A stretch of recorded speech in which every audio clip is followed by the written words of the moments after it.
You know that feeling. It's Friday afternoon, the notification pings on your phone, your paycheck has officially landed.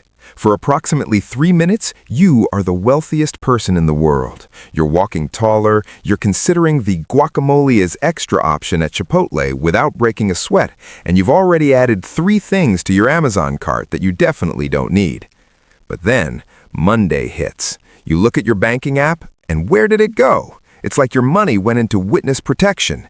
You've got $47 left, a half-eaten burrito, and a recurring subscription for a scented candle club you don't even remember joining.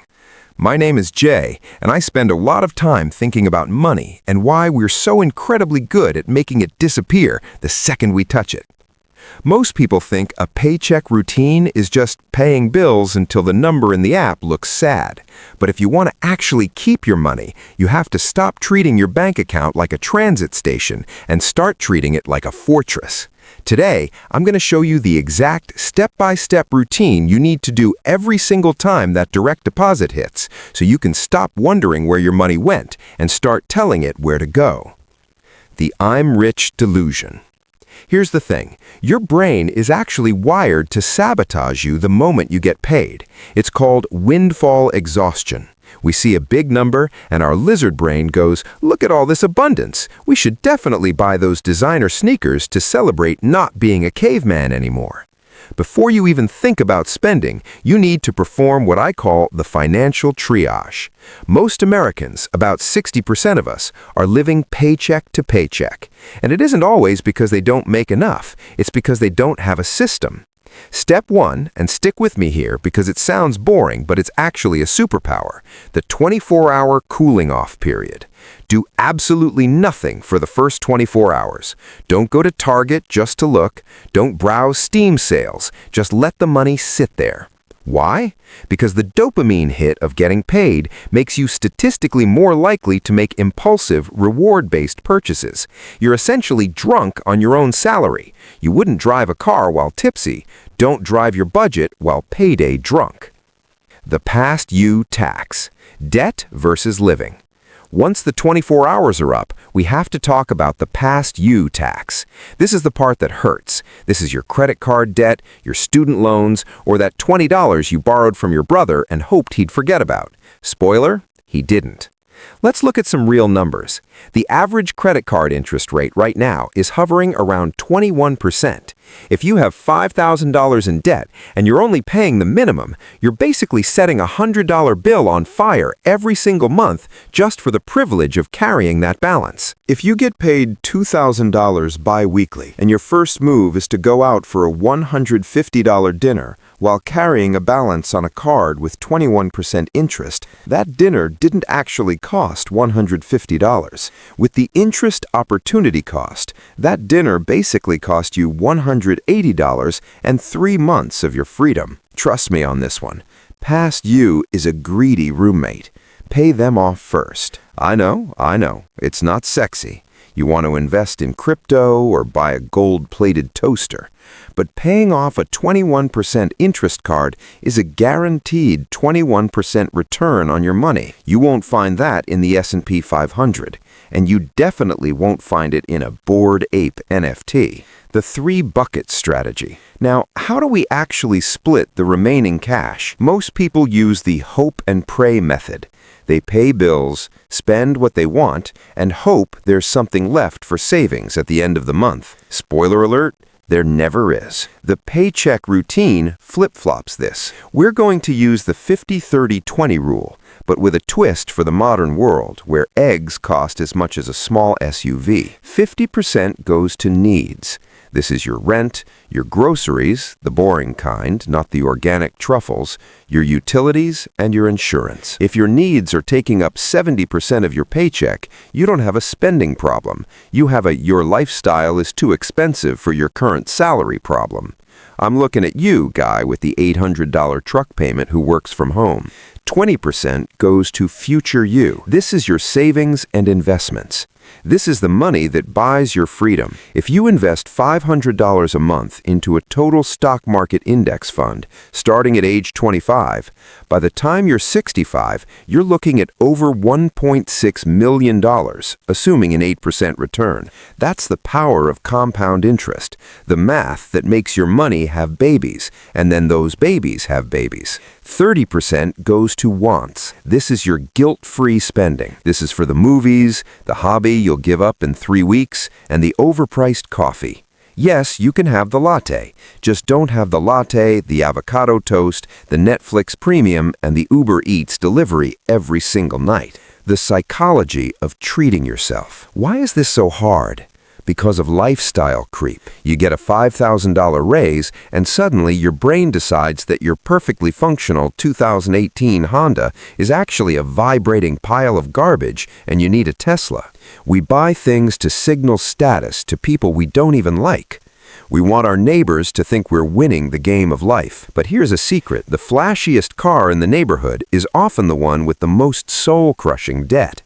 They aren't wealthy. They just have a high-limit credit card and a lot of anxiety. Real wealth is invisible. It's the peace of mind knowing that if your water heater explodes tomorrow, it's an inconvenience, not a catastrophe. The automation hack. If you rely on your willpower to save money, you've already lost. Willpower is a finite resource, like phone battery at a music festival. By 4 p.m. on a Tuesday after a bad meeting with your boss, your willpower is at 1%. That's when you accidentally buy a $300 air fryer. The secret to a perfect paycheck routine is automation. Do this every time. Set up your payroll to split your check before it even hits your main account. Most employers allow you to send a percentage to a secondary account. Send that 20% future you money directly to a high-yield savings account or an investment account at a completely different bank. If you don't see the money, you won't miss it. It's like the vegetables hidden in a toddler's pasta sauce. You're tricking your brain into living on 80% of what you make. The hidden leak audit. Every time you get paid, I want you to spend 5 minutes, just 5, looking at your pending transactions. We all have them, the vampire subscriptions. That app you downloaded to edit one photo 3 years ago, it's still charging you $9.99 a month. That gym you haven't visited since the Obama administration, $40 a month. $50 a month in ghost subscriptions doesn't seem like much, but over 10 years, if you invested that $50, it would be worth nearly $9,000. You are literally paying $9 grand for an app you don't use. Go ahead and cancel it. I'll wait. It'll feel better than a massage, I promise. The emergency fund. Your sleep at night insurance. Before you start picking individual stocks or trying to beat the market, you need an emergency fund. Think of this as a go-away fund. If your boss starts acting like a movie villain, or your car decides to stop being a car and start being a very expensive sculpture, this fund protects you. Start with $1,000, just $1,000. Statistics show that most Americans can't cover a $400 emergency without a credit card. Being in the group that can cover it makes you a financial elite. Eventually, aim for 3 to 6 months of expenses. It's not an investment, it's insurance. It shouldn't be working for you. It should be sitting there, boring and safe, like a golden retriever.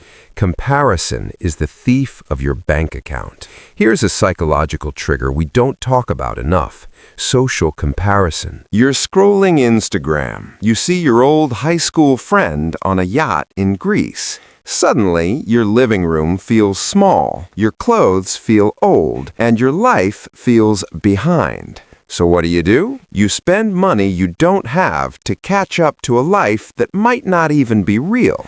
Remember, you are seeing their highlight reel, not their credit card statement. A paycheck routine isn't just about math, it's about boundary setting. It's saying, I care more about my future security than I do about looking cool to people on the internet. the step-by-step recap. So let's break it down into a checklist you can use this Friday. The 24-hour rule. No spending for the first day. Let the payday high wear off. The triage. Check your past due tax. Pay more than the minimum on high-interest debt. The split. 50% needs, 30% wants, 20% future. The automation. Move that 20% out of sight immediately. The vampire hunt.